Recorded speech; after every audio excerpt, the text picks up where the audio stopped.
sure what type of vehicle, but the guy having an attorney, like, I don't know how many times, like, someone with a 1998 Pontiac, something would happen, they're like, well, my attorney's all over, I'm like, for a non-injury 1998 Pontiac, you found someone to take that on, like.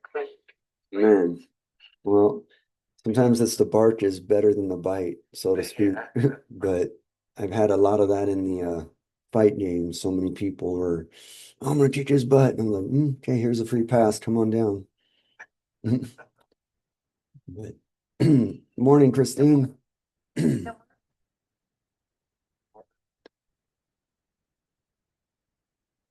everyone's weekend? Did you do anything exciting? I got a night of camping here. Oh, did you go? Where did you guys go? Campground called Keys Perpetua. It's between Yachts and Sandy on the Oregon coast. Okay. Yeah, cool little Very cool. beach access, but it's very much like in the rainforest, so it's neat. Okay. Was it warm or was it like rainforesty? It was basically 60 degrees the entire time. Oh, really? Like between 60 and 65. Yeah, I only got to go for like half of one day and one night, just because it took off early Saturday morning, so I could make it down there for some time on Saturday. Yeah. Very good. I know you got other responsibilities now, Jeremy. Yeah. You know, it's it's funny, my son, so he's working a job up in Silverdale, and he's I laugh because it's like physical labor, right? And it's this hospital that's brand new, and he works for a family friend owns like this big Clean Start cleaning company, so they contracted with them, and so he's working for them, and he has to like do something with cleaning these pipes, but his arms, and he's always looking up and his arms are over his head. And he's like, I'm gonna die, you know, like that type of where it's physical labor. I'm like, welcome to the real world. And I texted him today. I go, hey, you know what? Way to work for card. Like that's just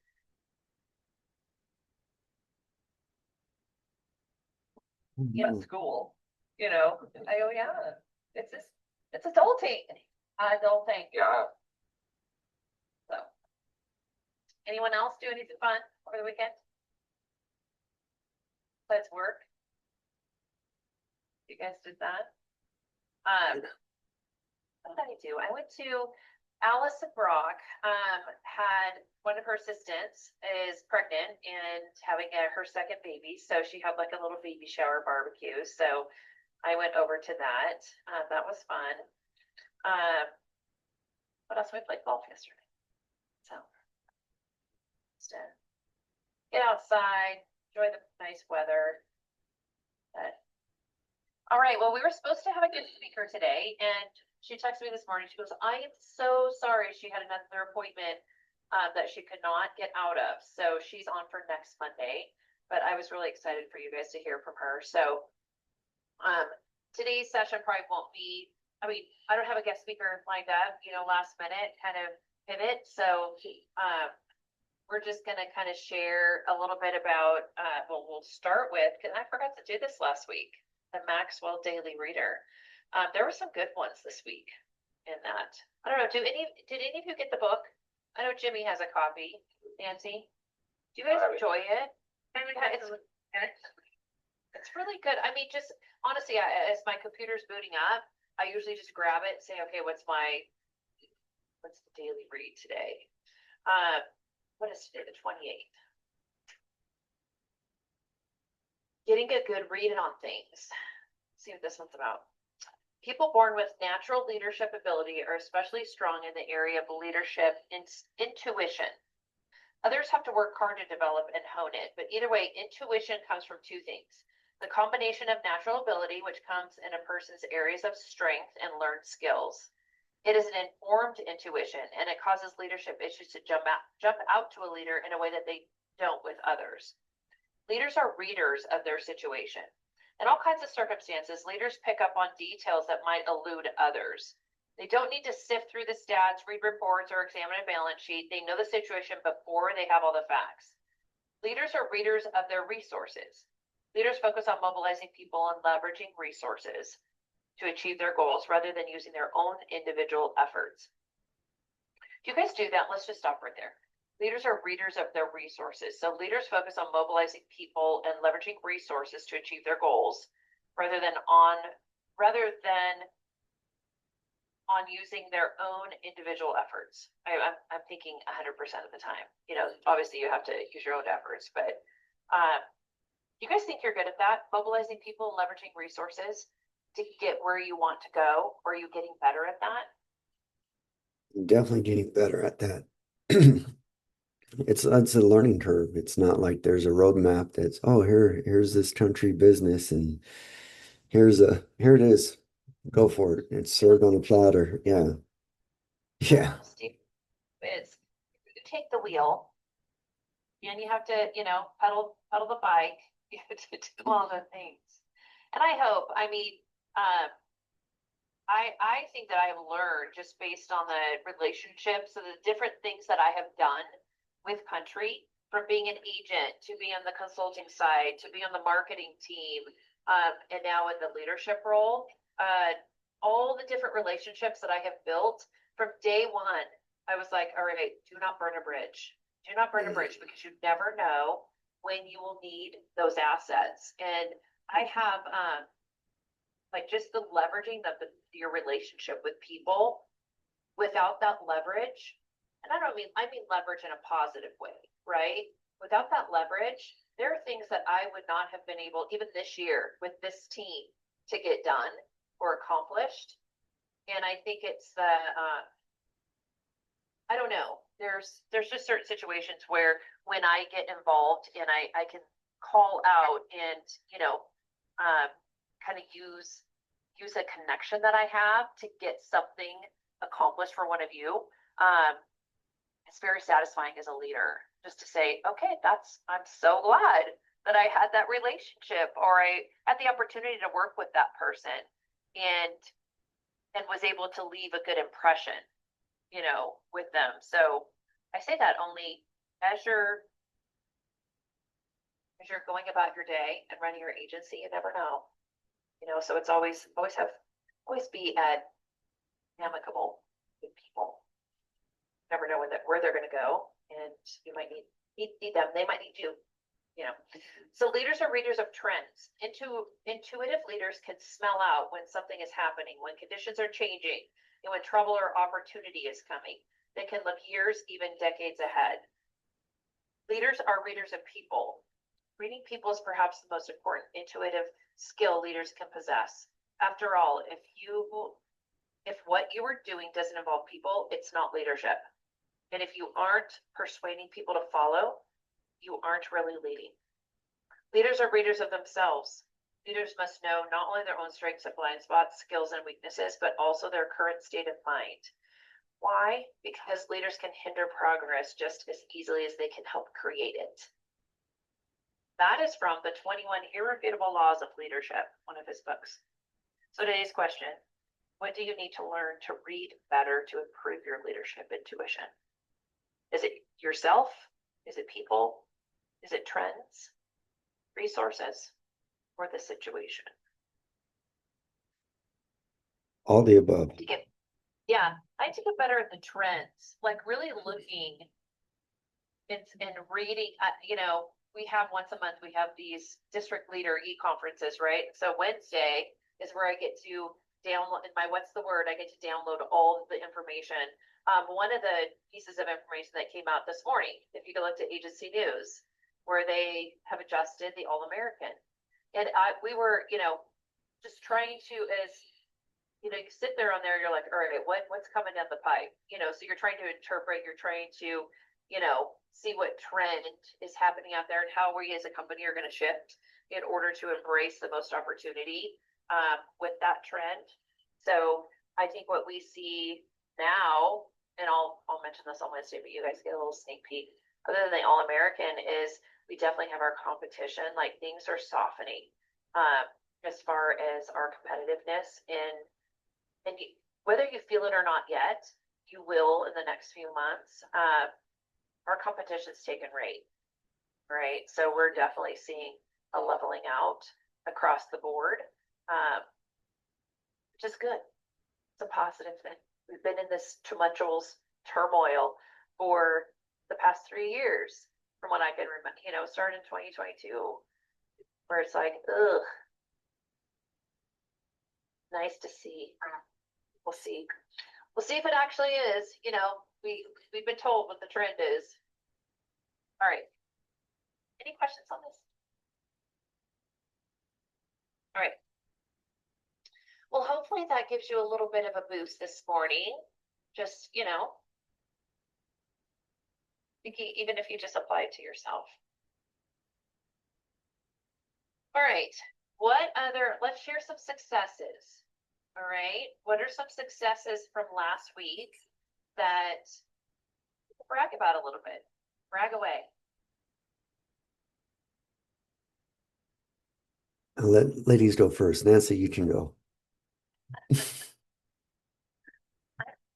For last week, and now my computer's not working. I'm gonna have to call IT, you guys. Oh. I have a person coming in at 10, so it doesn't recognize my PIN, and now it's saying I don't have an internet connection. So I don't know what it's happening. Right. Oh my But- goodness. How could I have forgotten my PIN since Friday? Pretty sure I know it. But I'm saying it invalid. Is there, on that screen where you put the pin, right? Do you have a face recognition? And did you set that up originally? No, I just always use the PIN. I had to restart my computer when I came in. I thought, oh, it's just doing something haywire. So I'm on my cell phone, you know, Right. guys, so I could restart it, and I've done it twice. And when I go to that screen, it's just, yeah, it says your Can you- credentials could not be verified. Now it's saying a different message. But then when you say okay, it says something went wrong and your PIN isn't available. Click to set up your PIN again. When are you on like the main splash screen when you have to hit Control Delete get into that?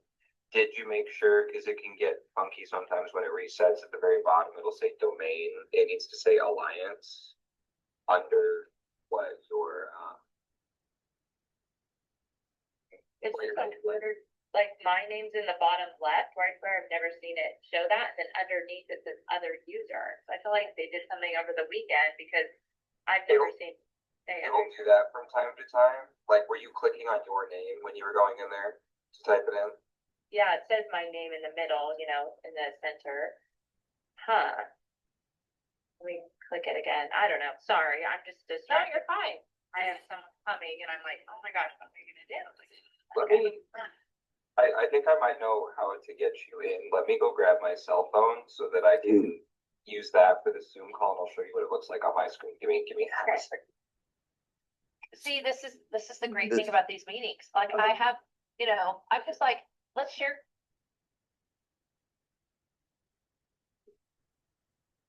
Hey, if we do take some time to help you out, Nancy, Jeremy's a whiz when it comes to,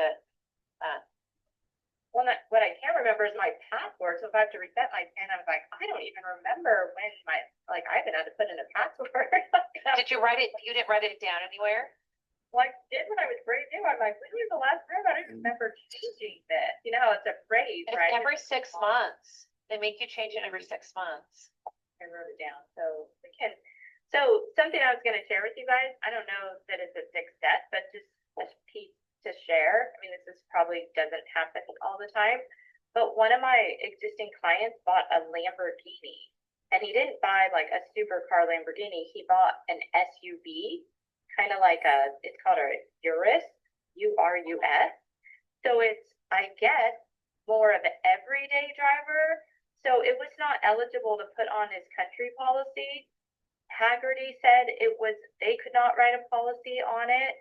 I literally struggled trying to figure out what to do. So just so you guys know, these are really tough cars, you know, especially in Bend, like Jimmy, even Sisters. I think you guys will come across. They're very popular. It kind of looks like a Porsche SUV, you know? So it is one that, you know, wealthy people are going to drive more like a, you know, I guess that's why they consider they won't do it. So I was reaching out to other agents I knew, because I knew Chubb and, you know, and Cincinnati and those types of carriers write those all day long, but they won't write a monoline auto. You have to have your home. So like a broker couldn't help me, and then someone told me Progressive, then Progressive won't go over 150,000, and this was 180,000, so like, this is a thing, like, this is something we, we gotta have something in our back pocket for our clients, because I mean, he is my client, I didn't wanna lose him altogether over me not being able to assist him. So we ended up, after like a day of working on this, actually a day and a half, he ended up having to put it with State Farm, which is way less than ideal, but they will do them, but they'll only pay actual cash value, which isn't great, because on a car like that, you want it, stated whatever the value is, or at least like a guarantee like Haggerty does. It's tough, Nancy. So, yeah, yeah. And just so you guys understand it, back in 2023, none of you were here when this went into effect, but in 2023, Country took a stance. It used to be, so when I first started, like in 2022, all right, and I don't even know if you can find it again, but there's a video of somebody on a podcast talking about, and he's the owner of like a lot of these Lamborghinis and these really high affluent cars that are worth 150, 200,000, all of those. And it was going around, and he was promoting Country Financial because we would insure all of these cars, right? And so we had a whole list. There was in Denver, one of the Denver South agents, John Chasey, was hooked in with the dealership, and he wrote them all day long, right? So Country, when looking at, okay, how can we, instead of taking rate all the time, how can we reduce our risk in a pool that we don't want to be in anymore? All right. And so the first thing they did was they looked at these high affluent vehicles that and they took the stance that, all right, we're gonna start shaving our risk down. And so here's a whole list of all the ones we no longer insure. And so, I mean, you had the, if that was if you had pigeonholed yourself as an agent, that was an area like John Chasey. He was screwed, basically. I mean, he's like, I'm screwed. I have all of these. He had like, wow, I say over 100 insured, right? Were And so Country, the people who already had them with Country, or just weren't going to write new ones, or was he going to have to have like? no, they were non-renewing them. Yeah, and it had to be, and it still is the stance, right? It has to be up. We will insure it up to a certain value, and then they had all these list of models that we no longer qualify. So I don't know if that's probably in Click to Know. I don't know.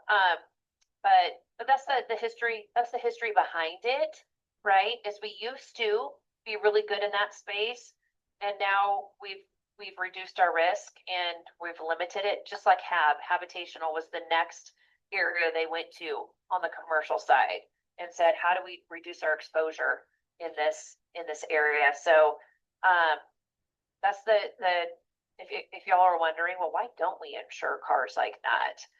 It's just not an area that we want the exposure in anymore. And this guy was on that podcast. We started insuring a bunch of them, because he was promoting Country Financial in front of, I don't know, millions of people that listen.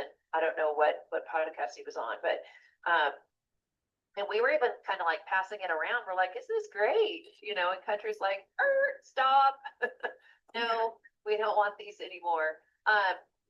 So no, I don't have, other than trying to find, like you did, Nancy, like a broker, have somebody in your back pocket. You obviously have, not been confronted with this before. And so then you're like, oh, wait a minute, why don't we? Or what does this look like? Let's do what we can to get you, and you don't want to lose the whole household, right? Over just one vehicle that he did. So anyway. Right. It was just, a learning experience, and just to, in case you guys have it, there really isn't like a go-to place. Haggerty will do a lot of things through brokerage. So usually that's my go-to, because I had another guy get I'm surprised that they wouldn't take them. I know, it's not like a super high horsepower. That's why they wouldn't take the McLaren. They have to make sure that you have an everyday driver, which he has 2 other vehicles that I insure. So, I'm gonna do a little more digging. When you Google, where do you insure a Lamborghini? You know what company comes up? Geico. Like, I am not recommending him to go to Geico for his Good grief. $100,000 car. Right. Like, that can't be right. I was about to call their number. You insure a Lamborghini? I wonder, Nancy, if it's too old, like it's not old enough in Haggerty's. And they said because both, I even tried Grundy's, another one I know, because my husband has some collector cars, so I was sure they would do it. But they said because this is more of an everyday driver, they do not do that. They only want collector, antique, Oh. that are more collector. So I tried both of those ones. Gotcha. And it's a 2020, so I mean, it's only 5 years old, and it was still $180,000. So Wow. I think he's gonna sell it, to be honest. He was so freaked out. Like, it was, oh my gosh. So I felt so bad for him. Plus it was like 4,500 what he got with State Farm. It like a year just to enter that one. Well, it's one of those things, Nancy, like you had to, like as a consumer, knowing that you're purchasing this Lamborghini SUV, you have to assume that it's going to be expensive, you know? Yeah, I suggested he call the dealership back and ask them if they had any recommendations, being that I'm sure who do they tell people to go with? They should encourage them to check that.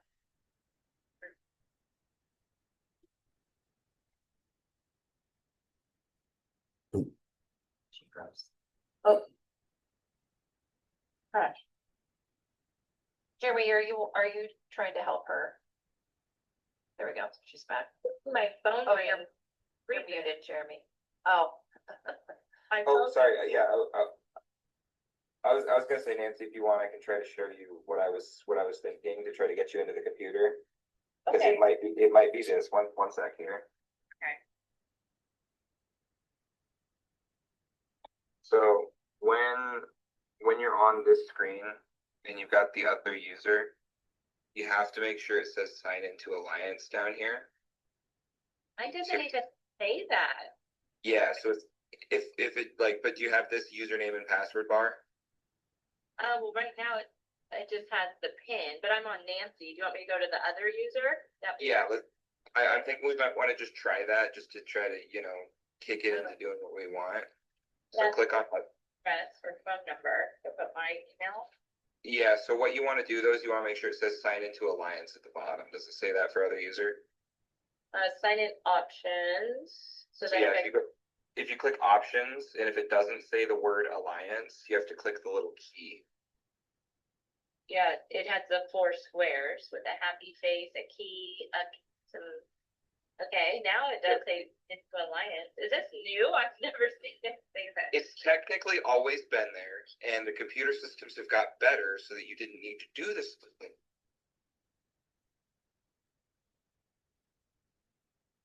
So now that it says Alliance, you should be able to do your, I don't know if you're like an ID and then 5 numbers, or if you're a CF and then 5 numbers, but you do your ID, that, and then you do your big long password, the annoying password that you had to make. Okay. And then that should get you in. Okay, thank you. I'll work on that while you guys are sharing your good news. Thank you. Yeah. Well, I nominate, my actual computer now too. I nominate Jeremy for all IT issues. So you've been marked even more, Jeremy. All right. No, Jeremy to the rescue. Hopefully that works, Nancy, since you have someone coming in.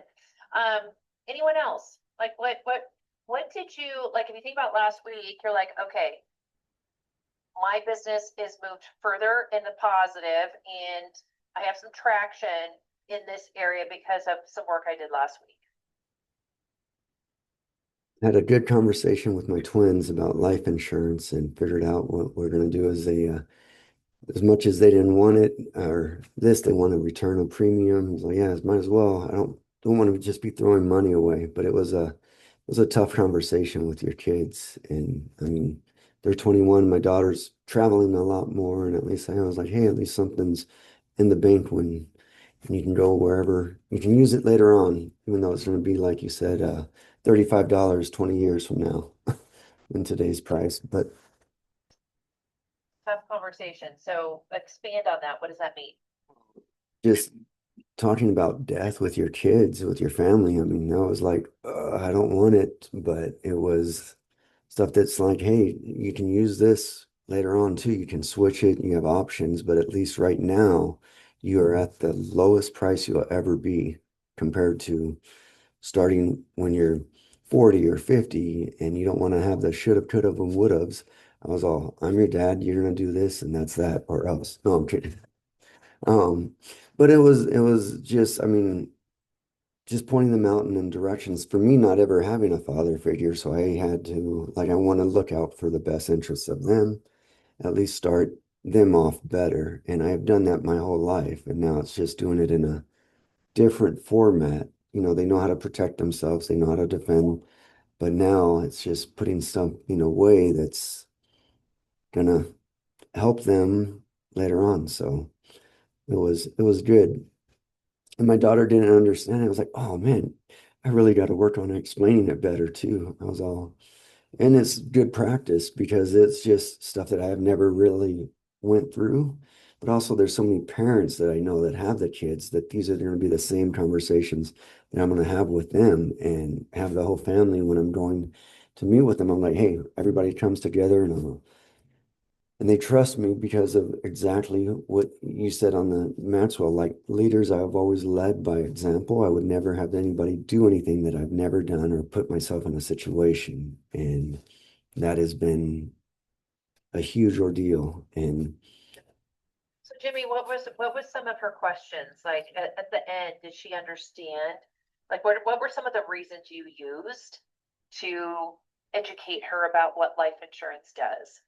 so she's all, well, who cares if I'm dead? I don't care. And I was like, that is true, but we care. We want to make sure that you're covered, all the burials. He's like, yeah, but it doesn't matter. I'm going to be dead. And I was like, I understand that, but it's also for us to grieve through all these other issues that are going through, but it's also to help us. It's a gift for the living, so to speak, as opposed to the dead. And this, I think, Carrie, when I first remembered Carrie, he said, you know, we want to cover you from cradle to grave. And I was like, oh my gosh, that was like something that really spoke with me. And I remember that. And I was like, yeah, I'm helping you out since you were a young girl. Now you're traveling, you're going, you're getting more exposed, you're going out to these, you're going around. So your risk is a lot more than just the person that's just staying at home and working a regular job. She's traveling and seeing the world, which is exactly what I want her to do.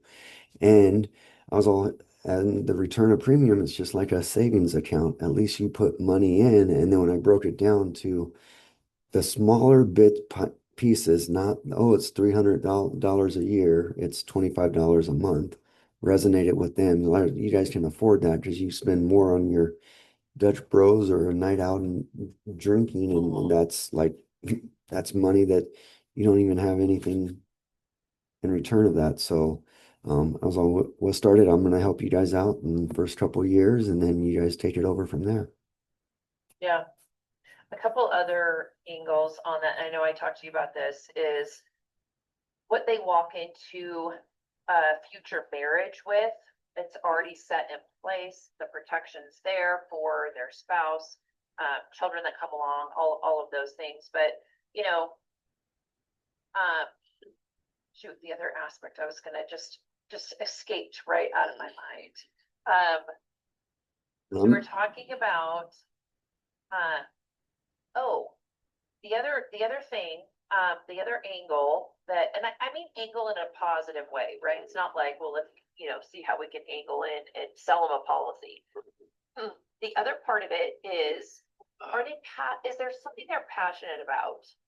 Whether it be philanthropy, whether it be, whatever it is, like their hobbies, things that they're passionate about working with the homeless. Like, I don't know, I'm just throwing that out there, where when you talk about charity or an organization, they want to leave something too.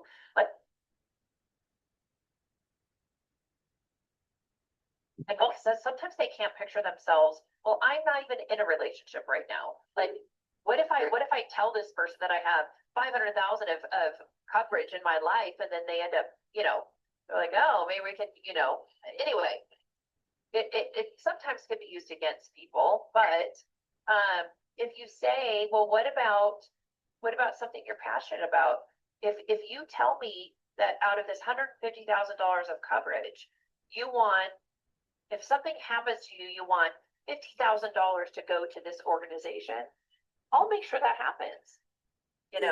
So it's another way for them to say it's leaving that legacy in their name for things that they are passionate about, not only their family, but also maybe it's an organization as well. Yeah, that was one of the things I did tell him about. It's if when you guys decide to get married or wherever it is, you're going in with some assets as opposed to like, oh, okay, we're going to start from scratch here.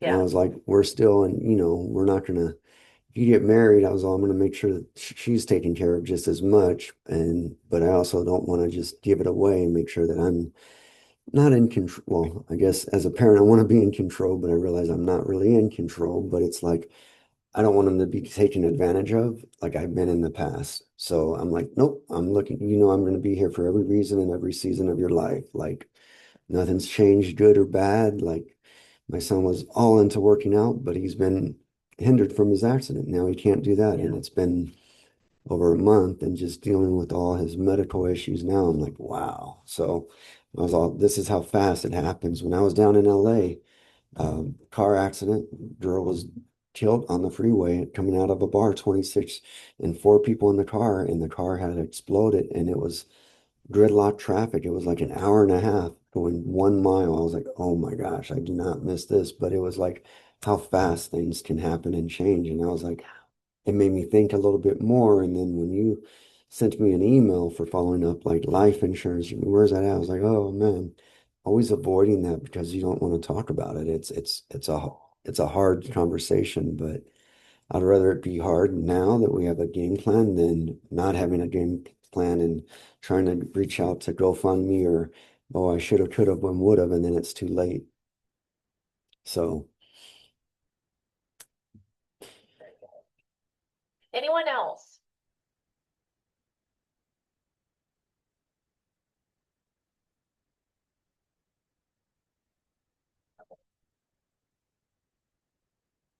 Oh, my, Start over, Don. my barber's girlfriend reached out to me. So I was able to sign up her auto.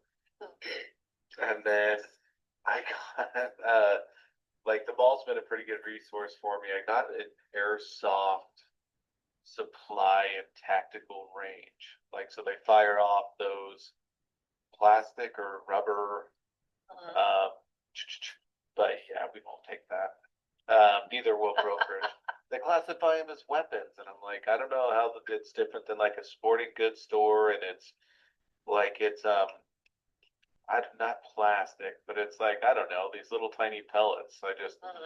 I don't know why we just won't take on the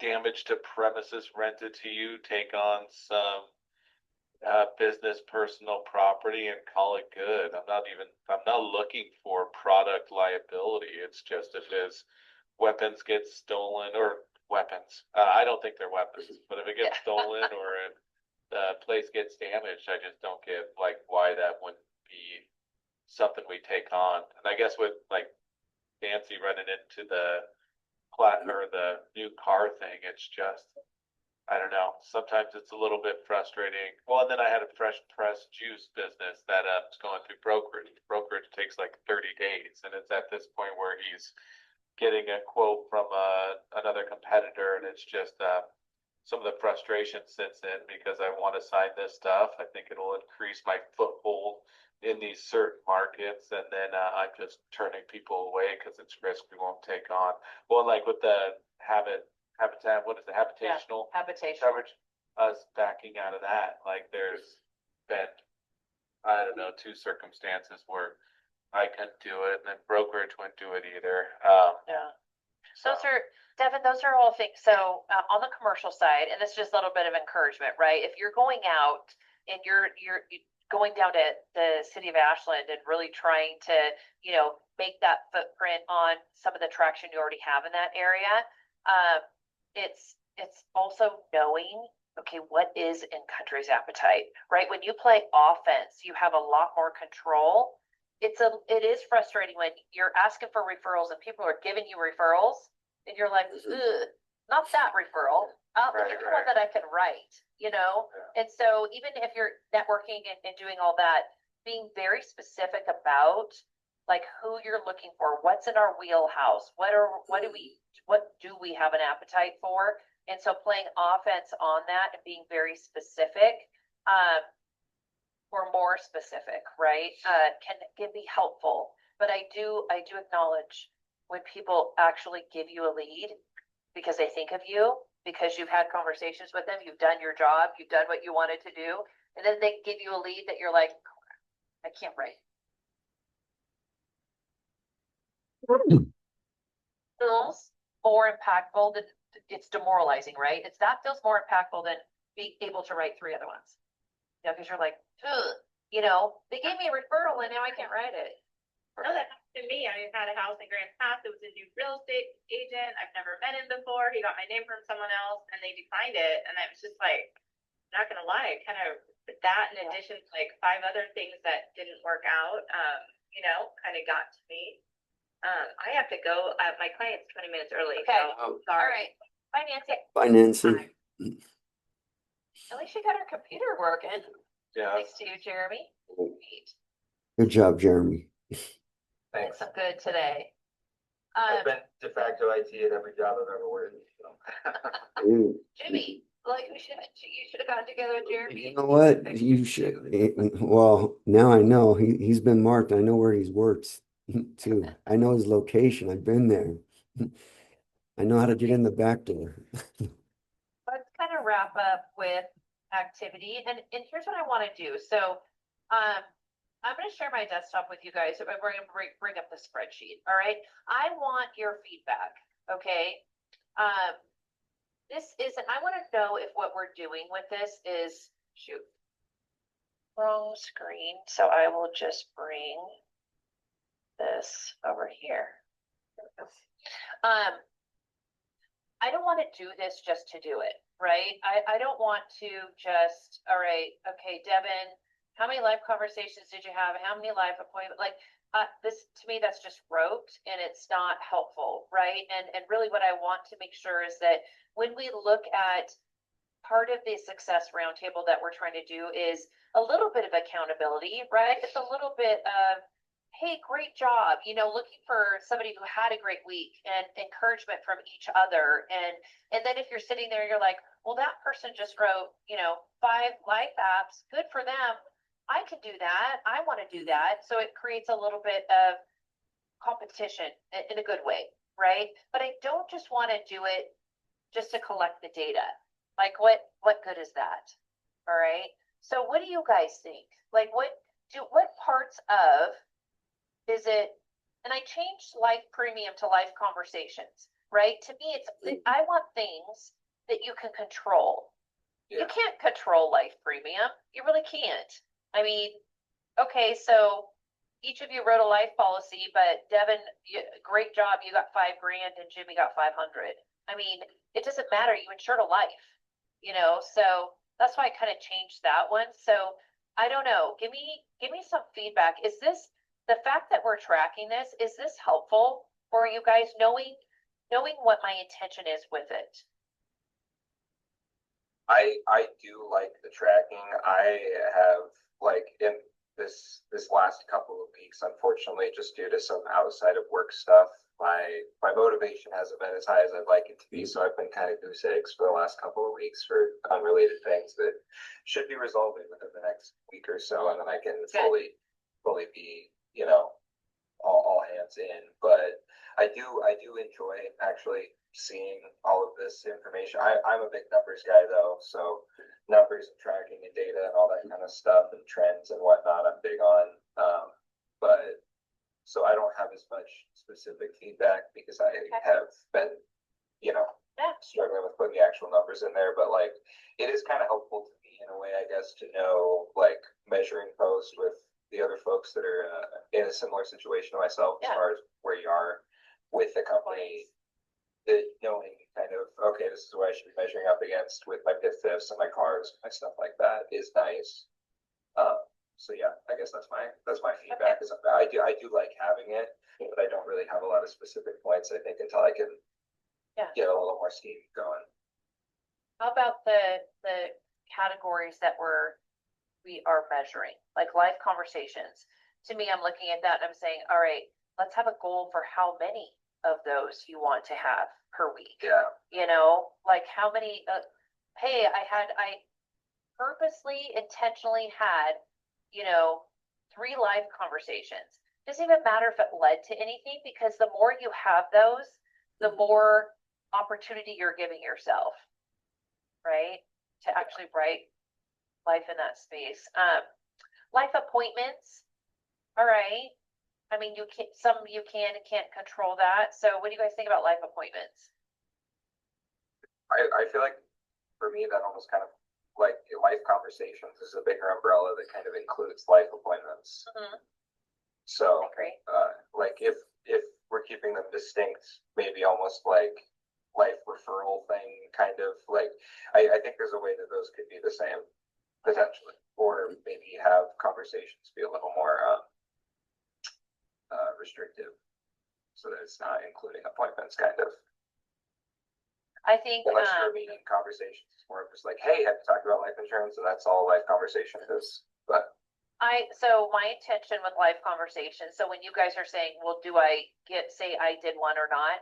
I'm really looking for, hey, in all of my appointments this week, I had 5 appointments, whether they were cars or new business quoting or whatever that looks like. I intentionally brought up, this is what I do for all my clients. I develop a life insurance plan, or whatever your phrasing looks like. That's what I want to measure, because the more of those you have, the more opportunity you give yourself to write the product. I think That those makes are, sense. yes. I think that's a good metric for me to try to be on personally, because it's my biggest struggle right now. So Yeah.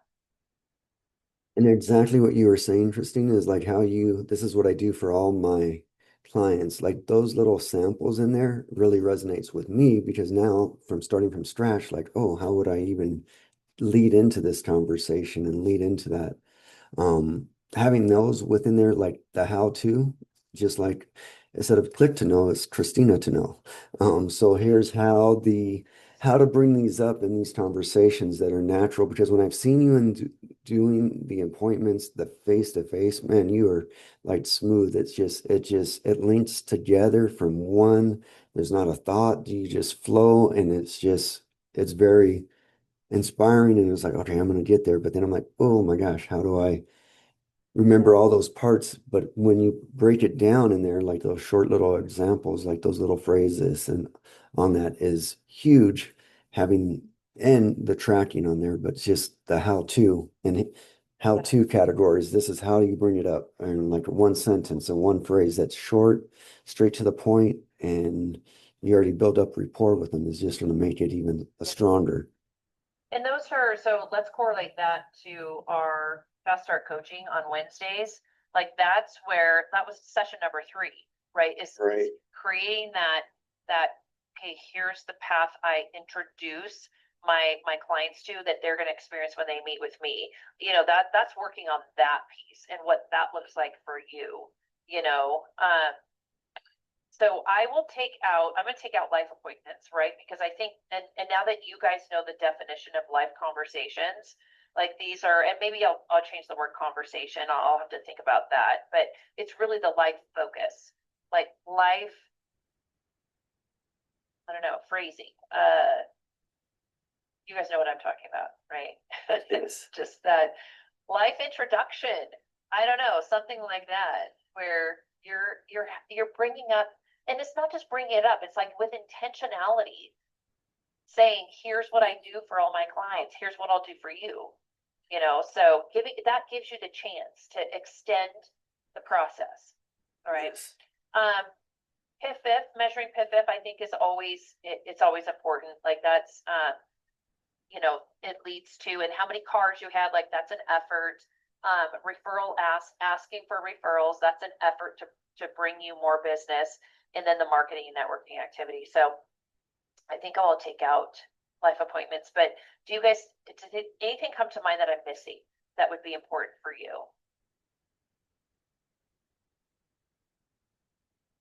Right now? Nothing right off the top of my head. Okay. So I'll take out life appointments, and then we'll do that. So Devin, we'll start with you. How many life intros or conversations did 2. you have? Sweet. And PIF fifth, 3, cars. 0, How many referral asks? 2. Nice. And anything on the marketing networking activity? Are we counting stuff that I just kind of go out and do? Yes, yes, oh, prospecting, all that. 4. So share with us some of, give us a synopsis of what it is that you went out and did, just so for Jimmy and Jeremy's sake. Well, I guess prior to getting on this side, maybe being more social was, I don't know. I consider myself a relatively social person, but if I didn't feel like doing something, I wasn't gonna go do it. But went to so we have Brit Festival here, where they do concerts and stuff like that. I got free tickets from a friend, so I did that. I went to the cabaret in Ashland, and then I went to a friend's.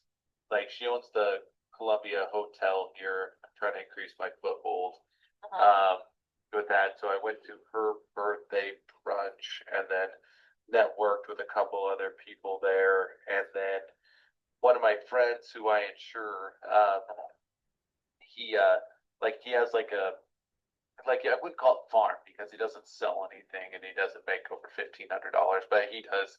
I mean, he grows his own vegetables and he flowers and stuff like that. Like his kids, which I don't have kids, but his kids wanted to try to sell flowers in order to make money. And like they're little, I mean, I'm sure they just wanted to experience or to get out. And but we have like a little like bakery business that does a couple commercial accounts, and so just showed up there, made sure they had a key so they could go in and use the bathroom or go get a soda or something, and then sat with him and his family while the kids sold flowers, and just kind of hung out and had some conversations. And I'm wearing my country gear everywhere. I love I it. went to the Brit, wore it, went to the cabaret, wore it. When I went to go do the flowers, had my hat, had my shirt on. So just trying to be seen more in my gear, and just be involved in things that are going on. Great. Love it. Perfect. That's exactly just sharing, hey, here's my intent. It's all about intentionality of moving your business forward by exposing other people to who's country, what is country, and I'm country. So think of me if you need help with anything. But it just that social piece, being intentionally social, where it's, do I really want to? Maybe not, but I will because this is what it might lead to. And it's not selfishly, right? But it's like you own a business. Like it's a free advertising, right? And you never know who knows who and who needs help and all that. So I love it. I think that's awesome. Perfect. Jimmy, you're up next. So I had 3 live conversations. Sweet. And I'm gonna sign up my kids today. And then the question in the PIF and BIF, does that include the book of business that, or is that just new PIF and BIF? What I would say with that, intentionality of, hey, I was able to secure, it doesn't matter where it came from, your current book of business or, new prospects, but it's how many PIF did I write last week? Okay. It doesn't even matter where it came from. Gotcha. So 0, but I have some that's actually once I just got a text. She wants me to quote her home, umbrella, and her auto, which is going to be great. And she used to be an agent. She used to own an insurance agent. I was like, all right, you're going to test my skills now. So, Well, which is it's great. quoting, so we could put that on there, except that. Okay. On Wednesday, I will introduce coming soon, Kelly, who is our market assistant. She's in charge of all the reporting now. So you're gonna see a lot more reporting from the agency or for the district as a whole. And one of those is weekly quoting numbers and all of that. So this is what every district's doing, and I'm just going with it. So you're gonna see more of that. So we'll track it that way. That's why we're not doing it here. But all right, cars. One. Okay. Mm. And Jimmy, I expect those numbers to be increasing, Oh, you know, and I say that because now you have like all your tech stuff. You can actually get into your clients' yes. accounts, and the tech stuff hopefully is behind us. So Knocking on wood. I'm expecting that to increase. How about referral asks for you? Just word of mouth. I have like I would say about two people. Yeah, that sent me, and then Marketing and networking from last week. so just getting out and going to lunch with my daughter, going to the store, so I'm just kind of, yeah, family time and just kind of letting other people know that, hey, I have people in California that want me to write their business, but I'm like, sorry, we don't do California. Like I would have like probably about 20 people like that, but I'm like, sorry. So So we did have lunch, Jimmy. We had lunch at, I don't know, Invent. It's called yes, NCP's Cafe and Bakery, right? And Jimmy had never been there. Jeremy, have you been there? Okay, Nancy P's, it's a great, like the bakery stuff. If you ever, and I know Sisters probably has stuff too, but this is a bit. And I went there because Bill Miller was retiring, and that was the place that I looked at, Googled, and they had like homemade pies, and he loves pie, so I went there and bought one for him, and had lunch at the time, and then I took Jimmy there on Friday, and so there's another opportunity, right? We do restaurants, and that's a very safe one. No alcohol, no, anything like that. It's like a coffee bakery. Bakeries is bakeries is one of our wheelhouses. It's our target market. So there you go. I took you marketing, and we didn't even know it because I didn't know you hadn't been there. So no, not yet. Well, I'll go again, but plant the seed on the next Yeah. time. very cool. All right, Jeremy, live conversation. So I actually did decent on that this week, mostly just because I kind of hit up all my friends who are also in their 20s and like, hey, we should talk about this at some point. Nothing fruitful from it yet, other than just planting the seed. But did about 6 of those. Talking to hitting everybody up. So yeah, so 6 for no that. problem. But then for Pit Fifth 3, just 3 added autos when I was talking to clients there. Didn't have any cars last week. But then also same 6 for the referral ask, because I also kind of let all those people know when I was doing that. And so that was kind of my networking in a way too this week of me just reaching out natural market stuff, saying, hey, we're doing this now. Do you want to send it to me on email? And we should have a conversation about this sometime, talk about making sure you protect your future and stuff. Cause like I have a friend who, his girlfriend just got pregnant, and other things and stuff like that. I'm like, hey, this is something you should really look at, especially since you're going to be inheriting that house from your dad soon and all that kind of stuff. No, it's great. And it's helping guide them too on people that they may not know, right? That's where you're the expert. You're the expert amongst your friends when it comes to the protection and all of that. So it's great to have those conversations, assuming people just don't really pay attention to that stuff, or I mean, if you talk to either one of my kids, they would know enough, about life insurance. I don't think my son would know why he has a policy. I don't know. Mom told me to get one. I mean, that's really it. My daughter's a little bit more, in it. She'd be like, well, this is what my mom told me, you know, she'd be able to rattle that off, but, and they're experiencing, like my daughter had a hail claim on her car. So she's experiencing how to put in a claim, how to have the body shop negotiate with the adjuster. You know, the adjuster tried to pay her like $3,000